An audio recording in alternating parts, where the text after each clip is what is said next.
Sure. Hey guys, I think we're going to go ahead and get started. Just a quick volume check, not too loud. Good? Okay. So my name is Mike Raggo, and with me is Domingo. I'll let him introduce himself in a second. But we're going to do a presentation on bring your own risky apps and talk about some of the threats that come about from the apps that we use each and every day, especially from an enterprise perspective. And we're going to give you a lot of good examples, a little bit of code reviews and things like that as well.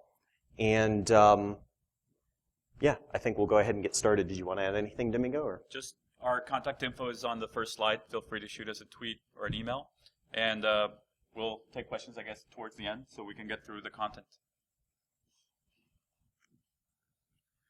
So I don't really want to spend too much time talking about myself, but we will have some other presentations at some other shows throughout the week around data hiding and steganography and things like that, which is something I do a lot of research in. Also do a presentation around the iOS attachment vulnerability and giving some examples of that. And then also mobile network forensics for those of you guys on the forensics side. So look for us at some of the other shows, as well as B-sides, of course. And with that, I'll turn it back over to Domingo. And most of my main interests are around mobile applications. So security, privacy, both for protecting corporate data, but also protecting consumer data, personal data. Both of those worlds are now intermingled. So we publish quite a bit of research on what we find from popular apps perspective. We work with developers, and we also work with the enterprise and with the app stores as well. How can we increase the level of security and privacy that affect us all when we're using mobile devices? Great. So I think most people are familiar with Mobile Iron. Just one quick slide on who we are and what we do. We certainly kind of stemmed from the mobile device management world and now have gotten into securing and managing apps and content. So in the theme of you old school folks and Dan Farmer and people like that, really getting a good understanding of the behaviors in this case that stem from a lot of the apps that we use each and every day to understand what type of exfiltrations may be happening, what type of data loss vectors may be occurring, what kind of PII information is being accessed or exposed from an enterprise perspective, and how that impacts the devices that you're using in the enterprise network, in the enterprise environment, cloud services, and so forth. So in terms of what we do is monitoring a lot of that type of activity, analyzing that activity, reverse engineering that activity to better fortify the networks that our customers are using day to day. So it's a lot more than just the device. It's definitely around web, apps, and content. So in terms of some of the things that we analyze, and we're going to hit a few rock layers here and dig deeper and deeper. I think you're going to hear Domingo talk a lot about not only malicious apps, but ideally even perhaps more important, risky apps for those apps, again, that we use on a day-to-day basis. We'll both kind of do a breakdown of some examples of some popular apps. Domingo has some really good examples. I'll just kind of review a little bit about some of the own analysis that you guys can do with some free and available tools, and then we'll talk about some of the deeper analysis that App Authority does as well. In terms of jailbreak and root, I'm sure we're all familiar with that in iOS and Android. I'll talk a little bit later on about some of the analysis and detections we do around that to not only detect those threats, but also mitigate them as well. I think what's really important is that many times if a device goes lost or stolen and it contains some sensitive data on it, what happens if that device falls off the network? It's great that you can do a detection around a jailbreak or a root, but if that doesn't get notified back to the console, how does it perform a selective or a full wipe? We'll talk about that, and we'll talk about some additional techniques that we use at Mobile Iron for handling that situation. And then certainly some of the other mobile attacks, and again, this is very much related to apps, as well as the device, are those device and app intents. So although the mobile operating systems tend to be very sandboxed in terms of some isolation amongst the apps, there's still those intents, those capabilities that allow you to copy, paste, open in, file upload, and things like that. And then we also take a close look on an ongoing basis at, from a network perspective, in terms of, hey, we know that users are going to travel. And when they travel, they're going to probably connect to open Wi-Fi. It's difficult to lock that down and protect against that, right? So we use a lot of mitigating techniques to basically thwart various types of attacks that may stem from interception, man-in-the-middle attacks, and things like that too, which we'll recap at the end. So at the end of the day, we're looking at the user, the device, and the network. Just as Michael mentioned, we focus a lot on malware analysis and finding out overall risk, but we found that in the enterprise specifically, after analyzing over 2.5 million apps, we found less than 0.5% of apps have malware. So really, what's the risk? What's the impact? It's apps we use every day. Apps in the top 100, app in the top 200 of free and paid apps on iOS and Android that are just not built correctly or are over-provisioned, over-collecting information, and over-sharing information with third parties. So I'll focus on a little bit of both of those examples. In addition, the other thing that we commonly see is a lot of administrators that certainly understand the threats that come about by performing a jailbreak or a root of the device, in that you're kind of breaking that application sandboxing, you're kind of breaking down that security that is built into the device. I think what some of the users don't always realize is that, not only is the device vulnerable, but it can be vulnerable on the network on which it's connected. So if you are allowing jailbroken or rooted devices, and that user's traveling and they connect to an open Wi-Fi, what's the default login on an iOS device if it's jailbroken? Okay. It's root with a password of Alpine. So if the user hasn't gone ahead and actually changed the password, and they simply jailbroke their device and downloaded some additional plugins and things like that, that's sitting on an open Wi-Fi network, somebody could easily secure shell into their iOS device and log in with the default username and password of root and a password of Alpine. So I think that's something that a lot of administrators are not always aware of, and certainly just lends credence to the fact that it certainly represents a threat on the network. So let's dig a little bit deeper. In terms of analyzing apps, there's certainly a plethora of different tools available out there. Anytime I do presentations on forensics and data hiding and analysis and so forth, I always try to focus on free and available tools. So if you're using ADB, if you're using some of those other tools that are freely available that you can use for Android to connect in through the debugger, you can actually leverage a free tool called APK tool to actually dig a little bit deeper into a specific APK or a specific app that you want to analyze, in this case on Android. This will allow you to expose the Android manifest and look at it in more detail to see what kind of permissions is that app using. And is that really correlate to the intentions of the actual app? So for example, this one is kind of a wallpaper app. And if you take a look at some of the analysis here, it's actually collecting location information that stems from an algorithm that is a combination of either the cell tower and or the Wi-Fi information. So as you start to take a deeper look at some of these, free and available apps that are out there on Google Play, it kind of makes you wonder, what kind of information might be exposed from this? Because unquestionably, if you go by NIST, in the special publication 800-53, it references PII information. That is PII information, okay? And that's an app that's freely available and available in Google Play. If I actually root my Android device, what are the details in terms of what's occurring with that root? Certainly, there are a lot of different rooting techniques on Android in contrast to iOS in terms of jailbreak. But what kind of information stems from rooting the device? And by using APK tool to break down that app, to break down that APK and reveal the Android manifest, indicates here that it can write to the external storage, your SD card, Additionally, it can open a socket and network connectivity, which could lead to a plethora of attacks, right? Anything from remote command and control, exfiltration, backdoors. And then in addition to that, the actual network state. And that could be quite revealing if you're using a VPN or a per-app VPN to connect back to the corporate network.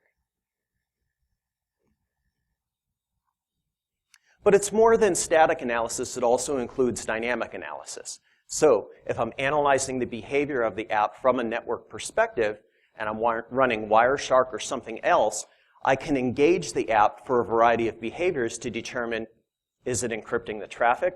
Is it encrypting the data that it's transmitting? Is it providing a secure tunnel? What other information may be exposed? So in this particular app, I selected, hey, I forgot my passcode for the app itself. Would you kindly send that to me? And sure enough, not only did it send it to me, but it sent it to me in clear text. Didn't provide a way to reset it. It simply just sent me that passcode. So who's monitoring the airwaves? Did you do that on an open Wi-Fi? Did somebody else capture that information as well? So if you look more broadly at all of the Android manifest permissions, you'll clearly see that there's certainly a lot that overlap with PII and sensitive information that you obviously from an enterprise perspective would not want to expose. And so these are the many things that we look at from an app perspective. I'll do a quick introduction on App Authority. We started the company in early 2011, really to be able to identify hidden risks in mobile apps. Early on, we focused on malware analysis and realized that the enterprise didn't have a big malware problem, mostly because they were heavy on iOS. And as a result, we added more engines to our software to also automate the analysis from a static, dynamic, and behavioral perspective to look at other types of risks. We let our customers dictate what behaviors are allowed or not in their protocols or in their environments, and they can set policy to say, let my engineers access anything, but for my finance folks, make sure there's no apps that communicate without encryption. For my executives, I don't want them location tracked when they're traveling, things like that. So we automate the workflow, we hook in directly to the MDM, in this case Mobile Iron, and we're able to see the apps that are discovered on the device. And this next slide will show really how we can work together to provide an end-to-end solution. So from Mobile Iron, we can see all the apps installed on the mobile devices. Then from our database of over 2.5 million analyzed apps, we can match those apps to apps we've already analyzed or collect those apps for analysis. So go purchase them from the App Store automatically, download them, install them, do a disassembly, do static analysis, run them on an emulator or on a hardware device, and do runtime dynamic analysis as well. We then create a policy on our portal where, again, it can be by user or by device type, and then do the enforcement through Mobile Iron and the remediation through a collaboration of Mobile Iron and App Authority. So it's a way for both of our companies to collaborate to solve this problem of privacy and security of apps, especially third-party apps in the enterprise. So we promised a short demo. Wanted to see any iPhone users here? Android? Jailbroken Android?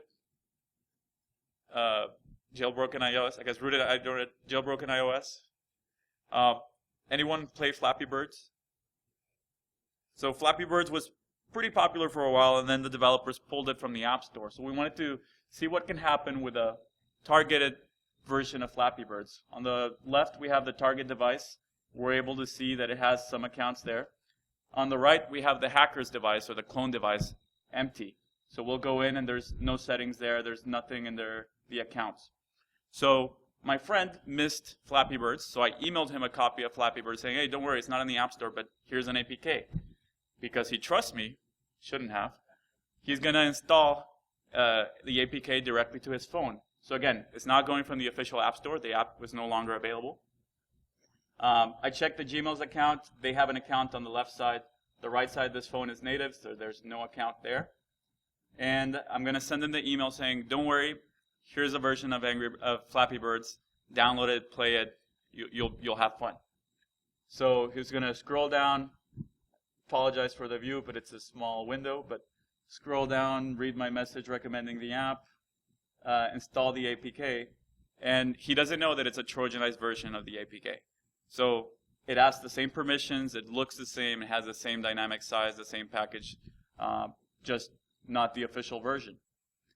When he installs it, we'll have a little sub-bullets as the app is doing something. Again, it's a research app, so we wanted to show what we're stealing. But we're targeting Google, specifically Gmail, and we're targeting bypassing the dual authentication and the two-step verification. We're running the app. Again, it takes a little bit to load, but as soon as it loads, we're going to see on the bottom the information as I'm getting it. So I got his Tinder profile because he had the Tinder app. I got his Gmail. I got his GitHub profile, E-Trade, anything that's set under accounts or set under the user's statistics we're able to get, and transmitting it to our server. I'm not very good at Flappy Birds, but I managed to get farther than I've ever gotten when I was recording the demo. It's actually a lot harder than it looked at first case. So keep holding your breath. I'm almost there. I think I made it around 4 or 5. Yep. Okay. So that was Flappy Birds. Played it, done with it. Cool. Meantime, the data has already been harvested. It's been sent to a third-party network. We're going to go to the clone device and run our Harvester app, which downloads that profile and downloads all of the account details. Now, it's going to take a while, so I'm fast-forwarding through part of the demo because it takes a while to load, and I have to reboot the device to load that profile. But it's downloading, again, the Google two-step authentication tokens, the account credentials, and from there I can access not just the Gmail, but the calendar, anything on the device that the other person had. Again, fast-forward through this. I think we have a few more seconds, but we start seeing now the background's loaded. Keep fast-forwarding a little bit more. Again, importing. We've done this not just with Gmail, but with GitHub, so source code from the company, Salesforce information, dating apps, profile, social networking, social hacks as well. But wanted to show Gmail since that's kind of an app that a lot of us use, and it's something we could all understand. Reboots the device now, loading those tokens. They're still within the window where they haven't expired, so you're able to go directly into Gmail, not have to authenticate, not have to do the two-factor, because it's keeping all of those credentials. And this clone device doesn't realize that it's a clone device. It thinks it's the real account. It thinks it's still the real device.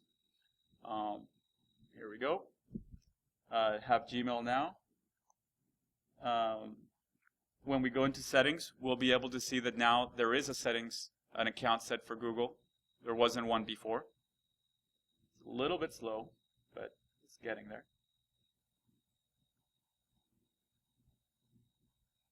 Scroll down a bit. So we see a Gmail account has been imported onto the device now. And then when we go back home to the home screen and open the Gmail app, we'll be able to see, read the user's emails, be able to send emails from there as well. It's not a very fast emulator, but it's working. And again, most of the use case around here is on a targeted attack. If you know what attack accounts you're looking for, you can program it like here for Gmail. But on the non-targeted attack, you can just import all the accounts and then do it twice. First see which accounts came in, and then preload those apps so that when you reboot the device, those accounts will be imported correctly. We're able to see now Kevin's email already loaded up. I was able to access then his email directly from this cloned device. So that's great. That's malware that we wrote, or that's kind of spyware or malware. And that's mostly what IT professionals and security professionals worry about when they think about mobile security. But then when we look back to the hard data, again, been in business since 2011, analyzed over 2.5 million apps, less than 0.5% of the apps in corporate environments have malware. But about 81% of apps had issues, security issues and concerns. It's not bad people making bad apps with malware. It's good people making bad apps. They're either insecure programming practices, they're using bad third-party tools and SDKs, or they're trying to monetize too aggressively. They're harvesting too much data, trying to sell it to different third parties like advertising networks, analytics frameworks, even social networking sites, and then profiting off the users. Less than 20% of apps we look at in general would pass a traditional enterprise-grade security test. So just released this week, we announced our app reputation report, which we publish every 6 months. We looked at the top 400 iOS and Android apps, both free and paid. So we'll do a side-by-side of iOS and Android for free, and then for paid. In terms of what data was being collected, location tracking is something that's been common for a while. More than 50% of the apps now location track, whether they need to for function or not, because the ad networks will pay more money if you give them localized data on users than if you just give them user data. Next, access address books. That's something that we've seen increase quite a bit. Sometimes it's just read on the device, but sometimes it includes exporting the address books as well. In the enterprise side, we've seen a big increase in corporate spam as mobility has increased, because users are sharing not just their personal address book, but their whole company address book if they sync with Outlook, for example. So now you're giving away phone numbers, emails, and mailing addresses of folks in the company, and it leads to more phone calls into people's desks. Calendars is the only thing that decreased year over year from last year. We saw LinkedIn get in trouble for accessing calendars without notifying users on iOS. And when they removed calendars, they were taking meeting minutes, call-in information, any attachments that were there, it could be confidential information, and data mining it. Now iOS 7 requires permission to use the calendar, but still, a lot of our users in the enterprise will give permission to anything, right? They just click OK, OK, OK. There goes our calendars as well. IMEI is interesting in the sense that it's, especially with UDID, it's a cookie that you can never delete. So even if you're using different logins for different apps, if it's tied to the UDID, they know it's you across all your app traffic. And now if you marry that with the next slide, who is receiving the data? If you marry that with the analytic frameworks, even if it's just IMEI or even if it's a temporary device ID now that Apple offers that, they can still identify who the user is based on their traffic across multiple applications. So it's not just one developer getting your information or your user's information. It's now a pool of developers that have access to these analytics frameworks and do data sharing with them. Advertising networks, expected on free apps. If you don't pay for the app, you are the product or your data is the product. Social networking, especially with now single sign-on with Facebook. You can sign into any app, or over 70% of the apps on Android using Facebook. But that just increases the number of third parties that are collecting user data and sharing user data and device data. And then cloud and file storage has been growing a lot. A lot of our customers worry about Dropbox. They're trying to prevent rogue IT where folks come in and save corporate documents directly on Dropbox. So using an MDM or using the firewall, they might block Dropbox.com or they might block the Dropbox app. But there's thousands of apps that have a backend connection, an SDK or an API connection to Dropbox directly from the app. So if they just focus on the Dropbox app, they're going to miss a lot of it. I'll speed up a little bit, but just to show on the paid side, we were surprised. Again, the behaviors are still found pretty often. In-app purchases, still pretty big on free and paid. I know there's a lot of controversy in Europe where the government wants Apple and Google to not call the apps free if they have in-app purchases, because it ends up not always being free. But also ad networks on paid apps, almost 50%. Sorry. Here we go for ad networks. Almost 40% are still using ad networks even though the app is paid. So you might not see an ad surface, you might not see a pop-up, but there's still an ad network in the background that's collecting information, harvesting the data, and then selling it to data brokers. So from this perspective, paid apps were a little bit safer than free apps, but they're still leaking a lot of information. Next, I wanted to just say, okay, what are the top 5 failures that developers are making in general? Again, these are good people making bad apps. It's not malicious intent. It's not malware.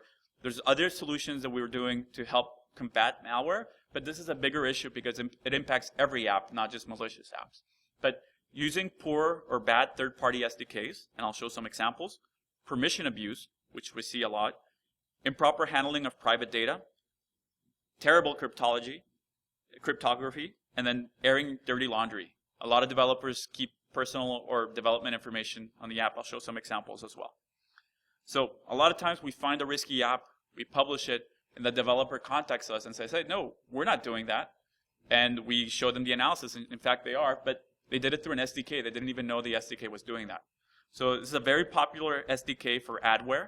It's very aggressive, and it violates COPPA, which is the Children's Online Privacy Protection Act. A lot of developers can get in trouble for this directly with the government that's starting to fine folks for this, even without their knowledge. So if any developers out there, just keep an eye out for this.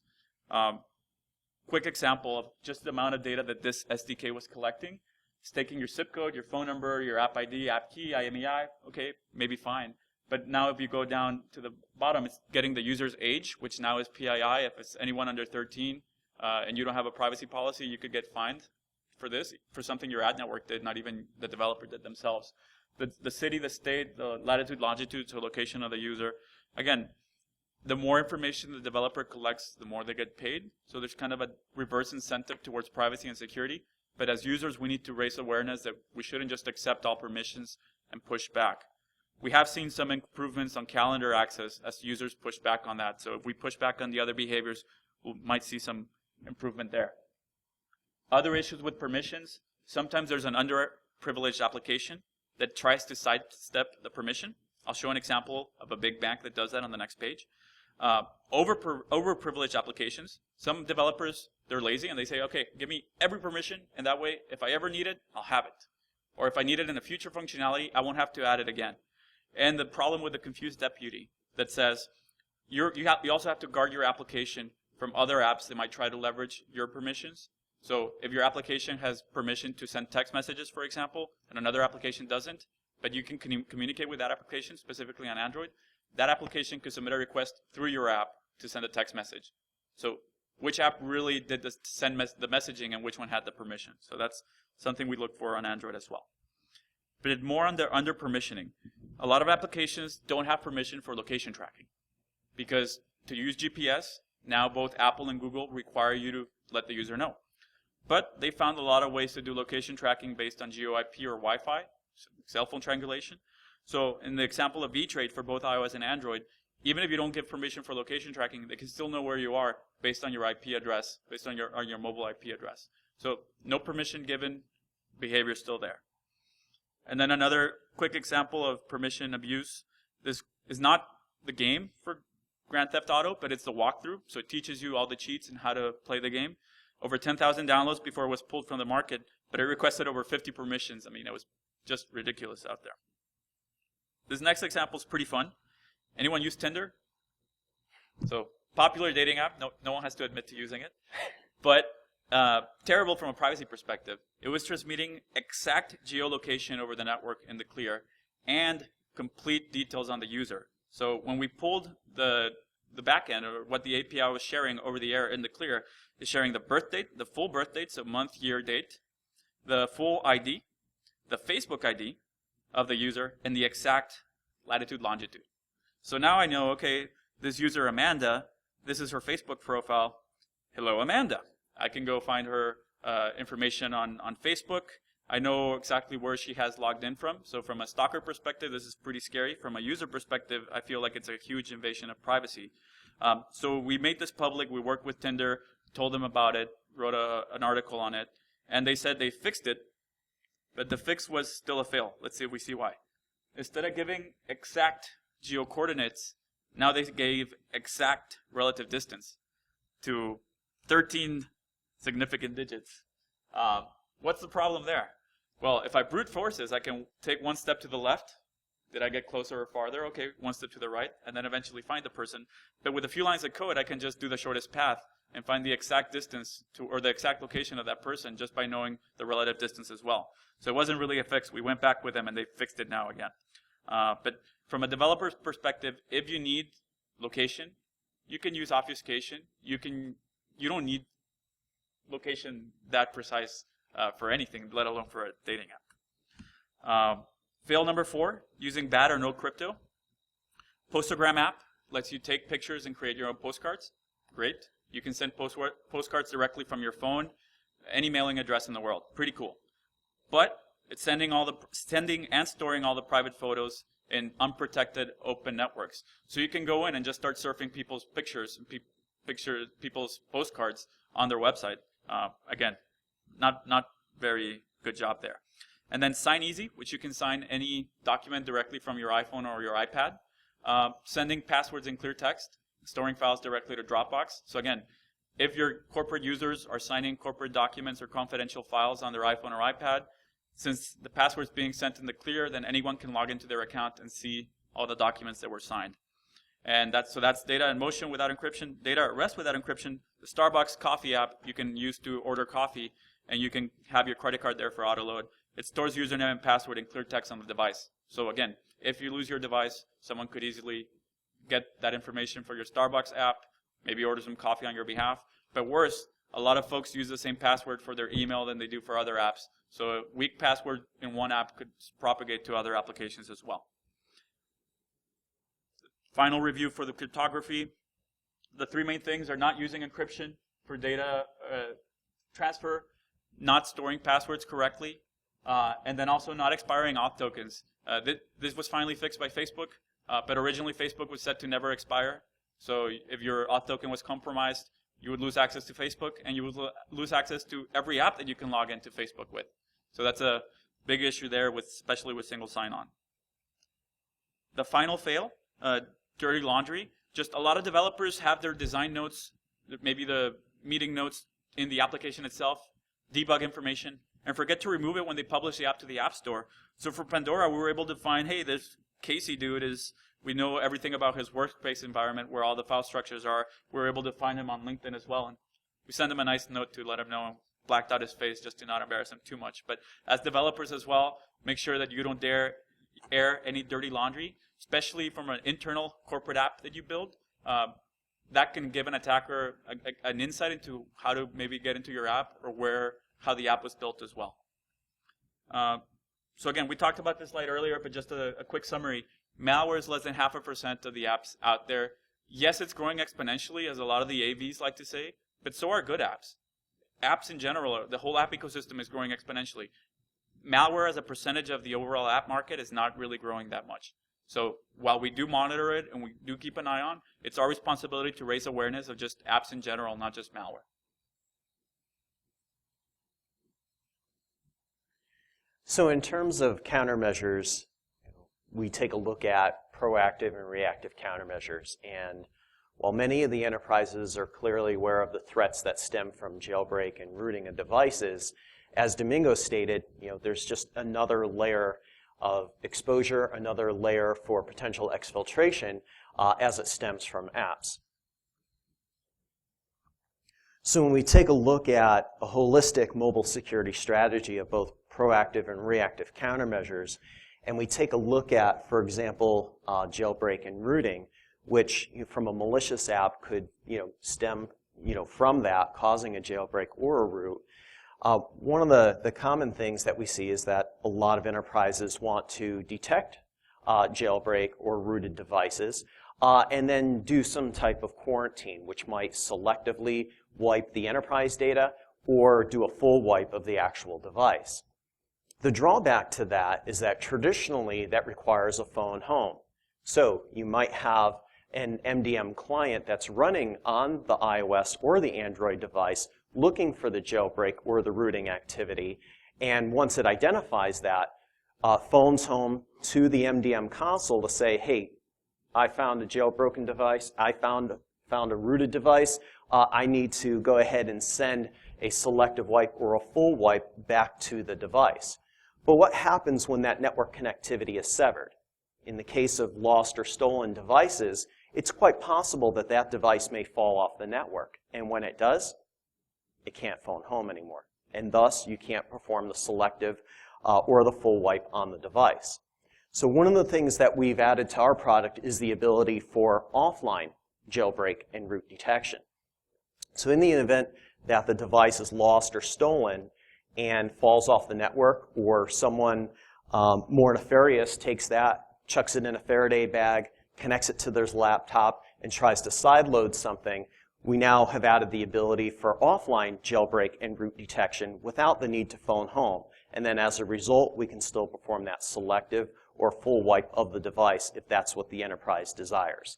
So that's something that we've added, and I think we've gotten really good feedback from customers around that. How that relates back to what we're talking about in terms of apps. Well, when we start to get down to the app level, we leverage what App Authority does in terms of their research and intelligence, and leverage that to also trigger things as well within our console. So if you decide that you've got a threshold that if the app is above a certain risk level, if it is identified as malicious, things like that, and trying to be a little bit more proactive, that can cause various types of quarantine triggers within the console as well. And then getting back to kind of where we started back at the beginning, also on the topic of apps, is related to something that came out in iOS 7, which is the ability to do a per-app VPN. We at Mobile Iron had been previously doing what we call App Tunnel for both iOS and Android to allow you to alternatively use kind of a per-app VPN instead of a full-blown VPN. Obviously, one of the arguable drawbacks to a VPN is the fact that you inadvertently, at least by default, are allowing everything on that device to access the corporate network when it VPNs in. So all those risky apps we talked about, any kind of malicious apps, and so forth, might also have access to the corporate network.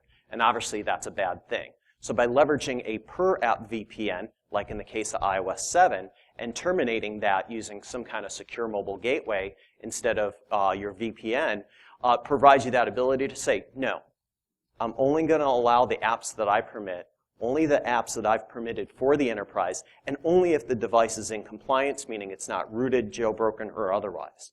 And thus provide a little bit better security around fortifying that secure access to the corporate network.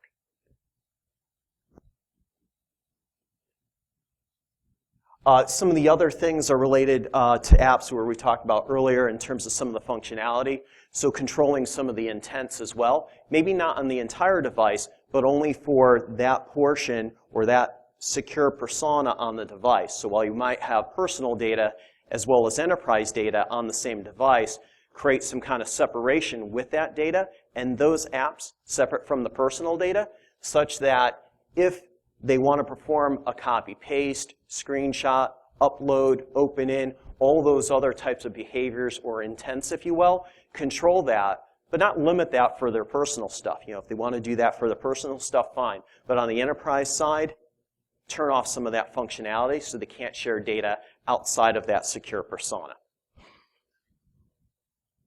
So that's exactly what we do here. So in terms of the device, securing a little bubble for the corporate content, apps, and web access, and then provide that secure access via per-app VPN.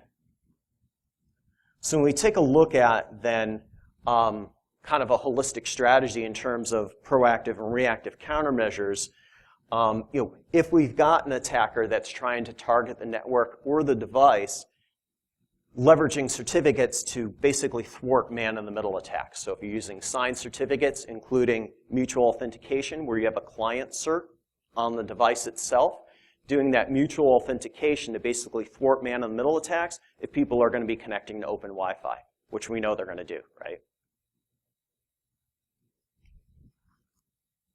Then some enforcement policies and lockdowns and restrictions, maybe not for the entire device, but at least for the enterprise data in the separated portion of the device. And in the event that the device does become compromised, falls out of compliance, or is infected with malware, ensure that we've got some method of detection and closed-loop compliance actions. If we identify a malicious app, alert on it. If we see a subsequent jailbreak or root, quarantine the device. That includes that offline jailbreak and rooting activity we talked about earlier. And then from there, we can either remove the corporate app and or the data to basically mitigate that data exposure.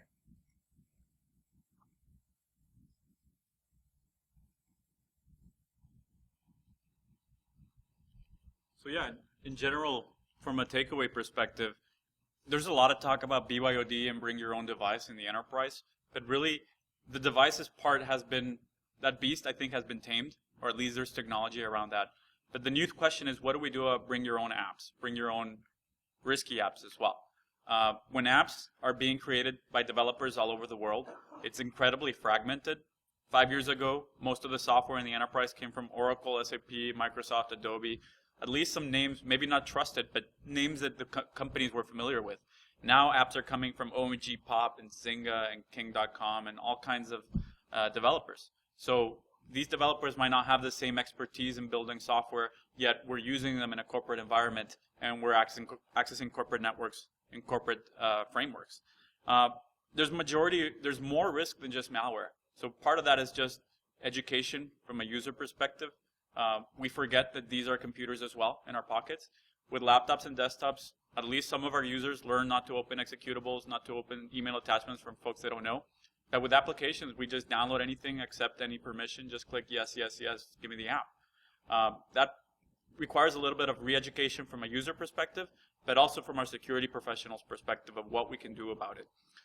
bg08 really leaves a threat to not just the user's data, but also the corporate data. So it's not us versus them, IT versus the users. It's our calendars have personal data. We care if they get leaked out. It has corporate data as well, our address books as well. So how can we, with education and app analysis automatically, provide these kind of reports to users so they make better decisions? And it's more than just a user. It's posing a risk to the device and to the network as well. Yeah, just to add to that, a lot of our enterprise customers, including the government, do have a lot of concerns around the data leakage or data loss around PII information, and are revising their policies to incorporate that. So when we take a look at all the layers of defense that we provide, both in terms of proactive and reactive countermeasures, it's really kind of understanding a lot of those threats that stem from apps. If you want to do your own testing, I outlined a few, simple tools and techniques at the beginning, but certainly you're not going to be able to do that across the enterprise.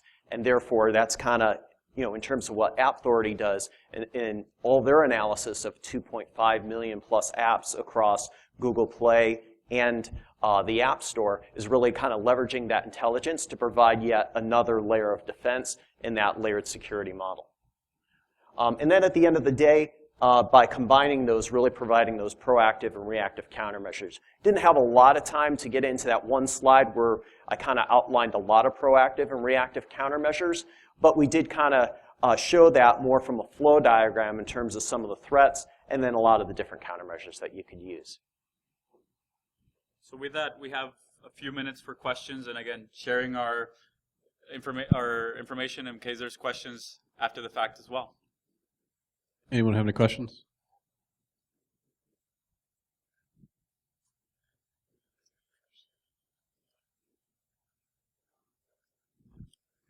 My company is most likely going to deploy MobileIron probably first quarter next year for approximately 3,000 devices.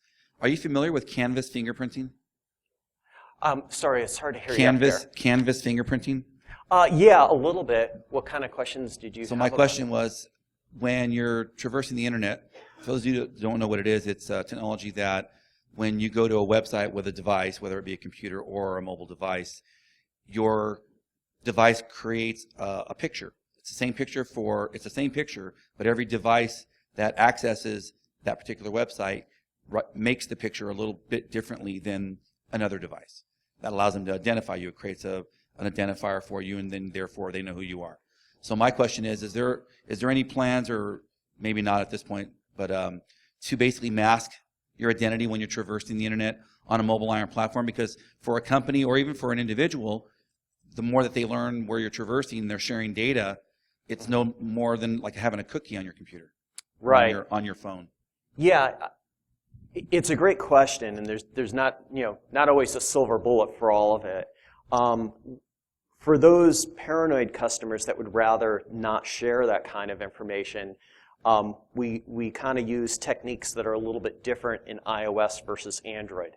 So, for example, if you're going to use some kind of kiosk mode or Samsung Knox, which is now morphing with Android L and all that, there's certainly some steps that you could take.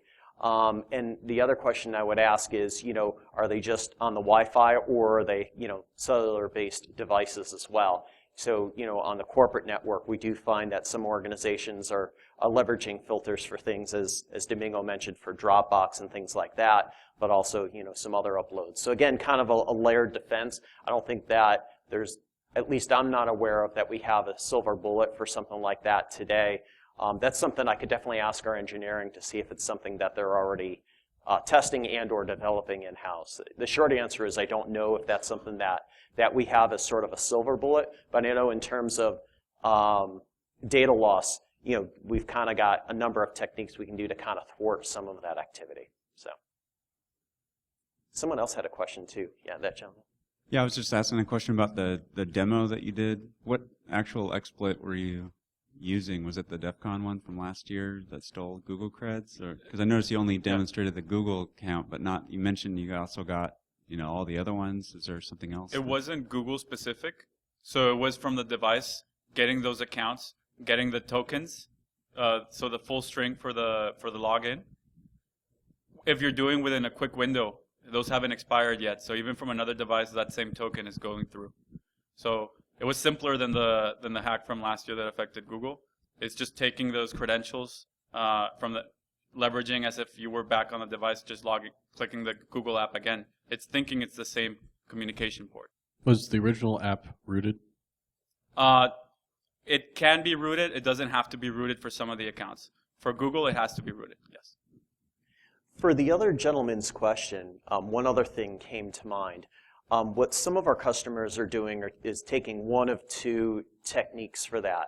So if they're looking to further filter that or control that, traditionally people, like in the case of iOS, for example, would use some of the proxying redirect capabilities. So although that may be a device, maybe a phone, it's on a cell network, it may sometimes be on the corporate Wi-Fi, but many times is not. They're redirecting that traffic into the corporate network before it then goes out to its final destination. In terms of what we do on our secure mobile gateway is with the per app VPN capabilities or the tunnel capabilities, some of our customers are also redirecting the traffic via that mechanism into the internal network so they can then filter it outbound as well. So that might provide an additional layer of defense you could use for that. And some of our financial services customers are definitely using it and have found it really, really valuable. So Probably have time for one more question.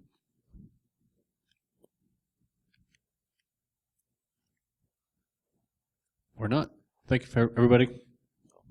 we've got some really cool blogs on the mobileiron.com site around some man-in-the-middle attacks and the iOS attachment vulnerability and some of the other stuff that we kind of touched on today. So definitely check that out at mobileiron.com if you like some of that hacker demo type stuff. And thanks for your time today. And authority.com, we have some blogs as well on the application side, including a faulty third-party SDK for advertising perspective that can be used as a command and control bot over unsuspecting Android users. So check that out. Thank you. Cool. Thanks, guys.